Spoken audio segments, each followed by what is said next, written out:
Hi all, Ada here from Haunts and Jaunts. As always, thank you so much for clicking on the video. I'm in deepest, darkest Norfolk. I'm at a place called Stow Bardolph and I'm at this church which is called the Holy Trinity, and there's something very, very unique inside. Apart from that, I don't really know much about it, so let's go and have an explore.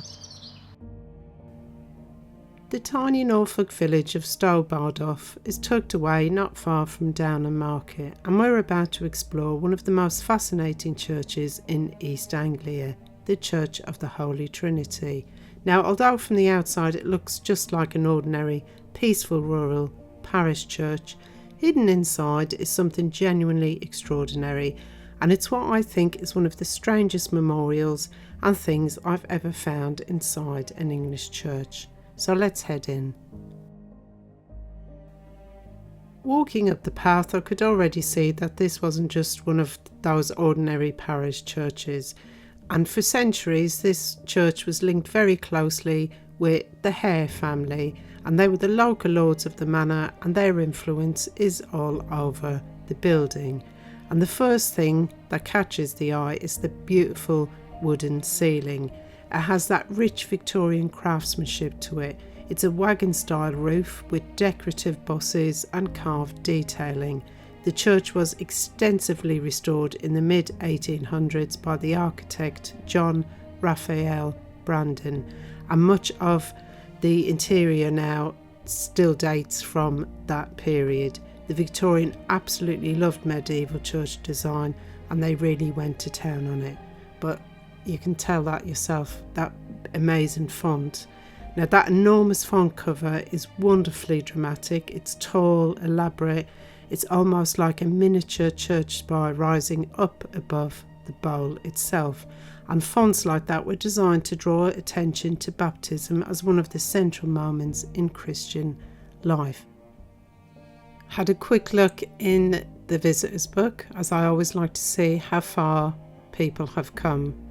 Now, you might want to pause the video here if you'd like to read a little bit more information about James William Adams, and he was the first chaplain to receive the Victoria Cross. I won't go into too much detail, but do have a read of that, fascinating, and he's buried here.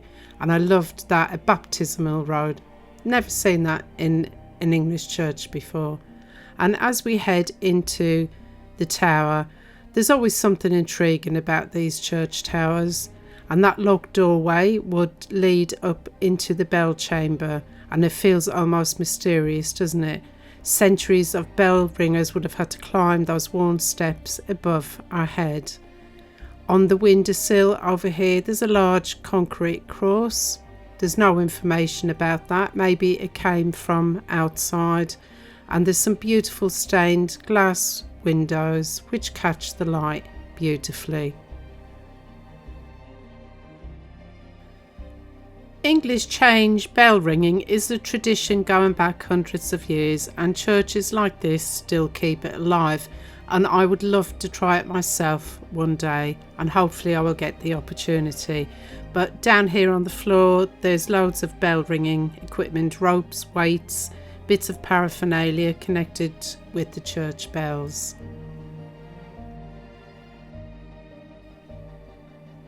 I'm just going to walk back up through the nave, and once again that beautiful ceiling really stands out. And near the chancel arch are some paintings showing the 10 Commandments. Now, these types of paintings became especially common in English churches, especially after the Reformation from the 16th century onwards. Churches were encouraged to display the commandments prominently so the congregation could read them during services, and in many churches they were painted onto wooden panels, but they're represented directly onto the wall, and they create a really striking focal point. Ahead of me now is the rood screen, and I couldn't find out very much information about this, so apologies if what I did find out is incorrect. It's said to be of largely medieval origin, probably dating back to the 15th century, although you can see it was heavily restored during the Victorian refurbishment. And Norfolk is famous for its surviving medieval screens, and this is a beautiful example, and I absolutely loved those metal gates. And as we walk into the chancel, you can see some beautiful Victorian seating. So it's really in keeping with the whole theme of the church. Beautiful.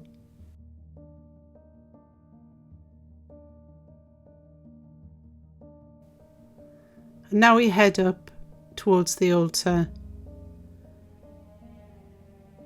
And to the side here is the cedilla, and these were the stone seats used for the clergy during their services. Now that was a double piscina, and that would have been the stone basin used for communion vessels. And little details like that sometimes survive from the medieval church and connect us directly with centuries of worship, although that all looks like heavy Victorian restoration. And now we enter the most famous part of the church, the Hare Chapel. Now, this extraordinary chapel was built between the late 1500s and the early 1600s, and it was built as the burial place of the Hare family, who owned the Stow Bardolph estate for generations. And honestly, it feels more like stepping into a miniature aristocratic mausoleum rather than a small village church. And they have the most extraordinary epitaphs in here.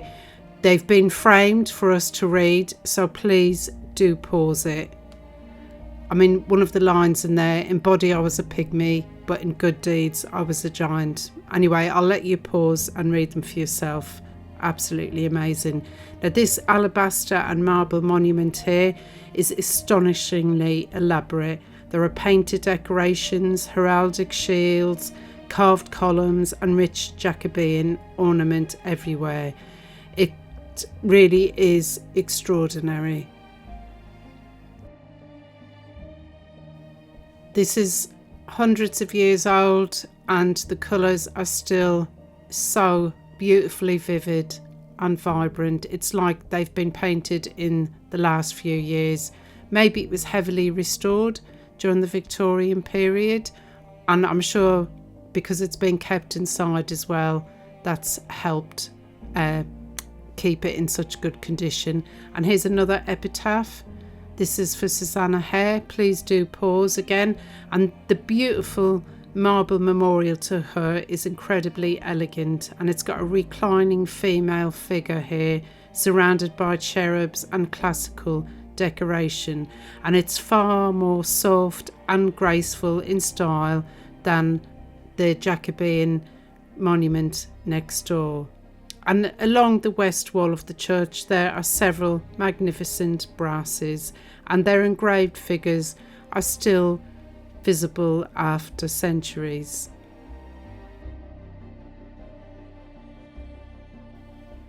There's this beautifully carved wooden table, or perhaps it was an altar. I couldn't find out any information about it.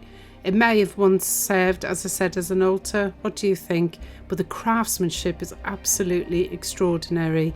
The richly carved oak, and it's exactly the type of thing you would hope to find in a Norfolk church. And there's that beautiful tomb there, dated to 1623. So it's over 400 years old, that tomb. And there's some more memorials here if you wish to pause and read them, dedicated to members of the Hare family.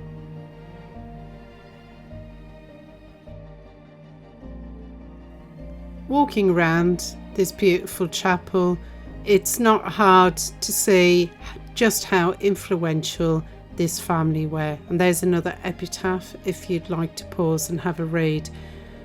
Next of all, we're going to come to one of the most extraordinary tombs I've seen in a church outside of a cathedral, and it's the tomb of Sir Thomas Hare, who died in 1693.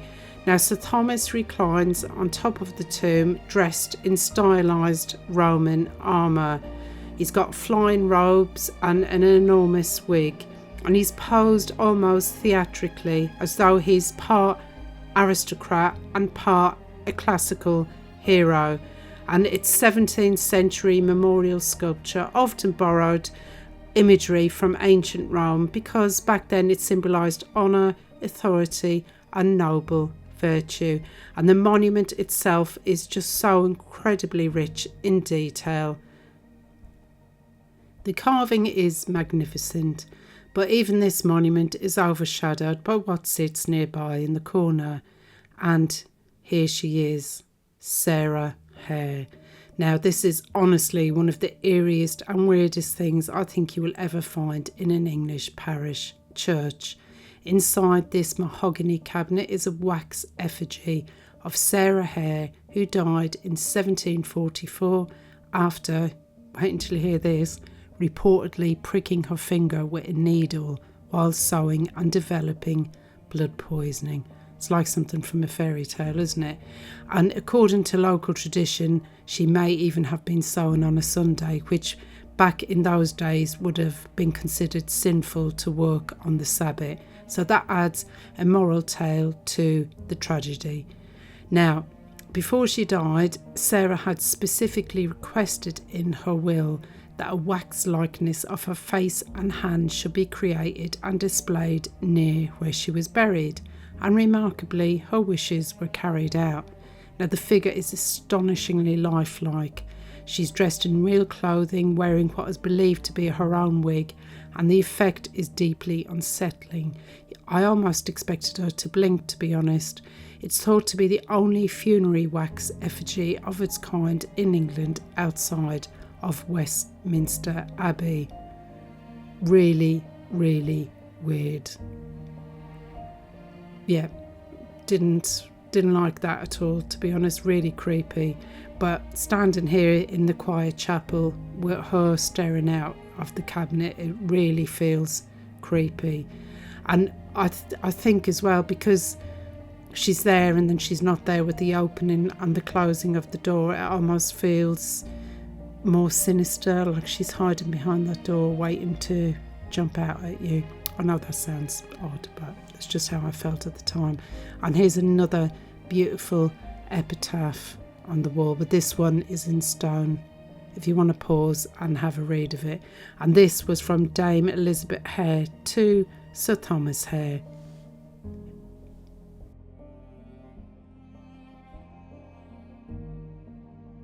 I'm just going to head back outside into the churchyard once again.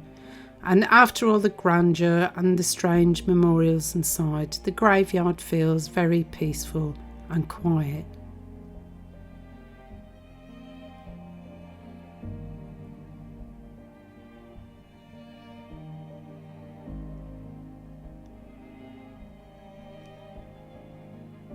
You can hear the birds, the wind moving through the trees, and somewhere beneath all of these stones are centuries of village history.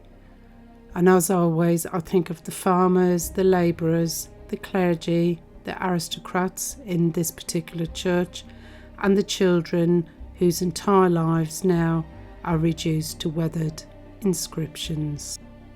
And that's what makes churches like Holy Trinity so fascinating. They're not museums, they're just records of real people that had real lives. From the medieval worshippers to the Victorian restorers. There was decorated war heroes and that one very eerie wax effigy in a cupboard. This little Norfolk church contains an astonishing amount of history, and to be honest, it just might be one of the most memorable village churches that I've visited in England.